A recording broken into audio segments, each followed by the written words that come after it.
Uy, narinig mo na ba yung nangyayari sa Naga? Grabe, mapapasana all ka talaga. Alam mo bang sa Naga City, may sarili na silang app na kung saan kapag may gusto kang i-report, picturean mo lang, i-upload sa application at aaksyonan na agad ito ng LGU in real time. Gaya ng ginawa ng isang netizen noong August 18. Nireport niya ang sitwasyon sa Barangay Carolina. Ang lugar ay madilim at kulang si street lights. Sa loob lamang ng 36 hours, agad itong naresolba through the app called My Naga App. Tatlong 150 watts LED light bulb at dalawang set ng reflectors ang nilagay sa lugar agad-agad. At makikita mo sa app yung progress ng sumbong mo. Para kang nag-order online. Tapos kitang-kita kung kailan masiship. Parang ganun yung peg. Ang galing. Sa isa pang viral post, sabi ni Mark Baharo, Yesterday, I decided to try my Naga app and reported the electric wirings on our street that had already been covered by leaves, posing a fire hazard. Today, they already trimmed the tree and are now clearing the leaves from the electric wirings. How about that? grabe no? Yesterday niya ni-report, kinabukasan, tapos na. Ang bilis ng response. Nakakapanibago lalo na pag nasanay ka sa Pilipinas na inaabot ng buwan ang response or no response at all. Maliban dyan, sa isa na namang video kung saan shinare ng isang empleyado ng LGU ng Naga, may napansin ng isang commenter. Sabi niya, Wait, you mean nag-time out din siya? yes, yung mayor nila na si Atty. Leni Robredo hindi exempted sa time-in time-out biometric policy ng City Hall. Sabi pa nga ng isang commenter. Sa inyo lahat yan, pa-share naman sa amin. Disclaimer lang ha, hindi ko ina-highlight si Leni Robredo dahil sa anumang kulay ng politics. We need to give credit where credit is due. Ang mga ginagawa niya ngayon sa Naga ay unprecedented at talagang commendable. Bihira na lang tayong makakita ng ganitong klaseng tao na nasa posisyon. Might as well, ikwento natin para ma-inspire yung ibang mga politiko dyan.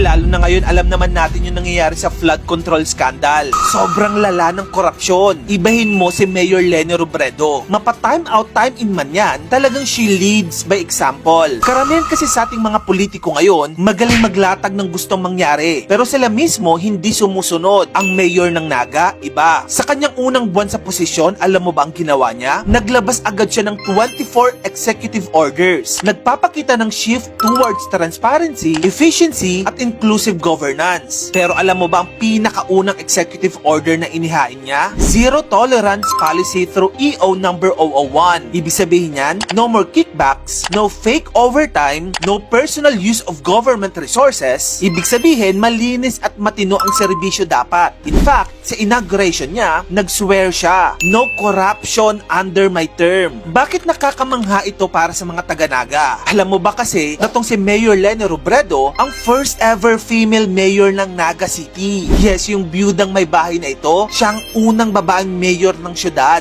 Biro mo yon? At hindi lang 2025, ayaw pakabog nitong si Mayor Leni. Exciting yung mga plano niya. Andyan ang Naga River Esplanade na talaga naman lalo magpapaganda sa syudad. Andyan din ang pagtatayo ng Metro Naga Sports Complex, pati na rin ang Jesse Robredo Coliseum, which ang magiging biggest indoor arena in Southern Luzon. Andyan din ang planong 6 na detention ponds which are intended as major flood control facilities. Ilan lamang yan sa napakaraming plano na inilatag ni Mayor Leni Robredo. Talagang ayaw pakabog. Nagulat ba ako sa ganitong performance si Leni Robredo? Hindi. Kasi kung real talk ang pag-uusapan, kahit nung congresswoman pa lang naman siya, low-key at humble na talaga siya. Hello, nagbabas yan pa uwing Bicol. At naalala ko nun, tuwing SONA, pagkatapos ng event, sa exit yan dumadaan para iwas picture. Sabi nga ng isang netizen, not a fan of Leni Robredo. But this video makes me think na baka genuine talaga siyang tao. Naalala ko lang 2 years ago, grabe yung banat sa kanya like Lugaw Queen. Pero I'm glad na unti-unti nang nakikita ng mga Pilipino ang pagiging good public servant ng babaeng ito. Sabi nga ni Gabi sa isang comment section, mayor nyo lang yan, presidente ko yan eh. Kung gusto mo pa na magganito pang klaseng content, i-follow mo na ako. Mag-subscribe ka na rin sa aking bagong YouTube channel.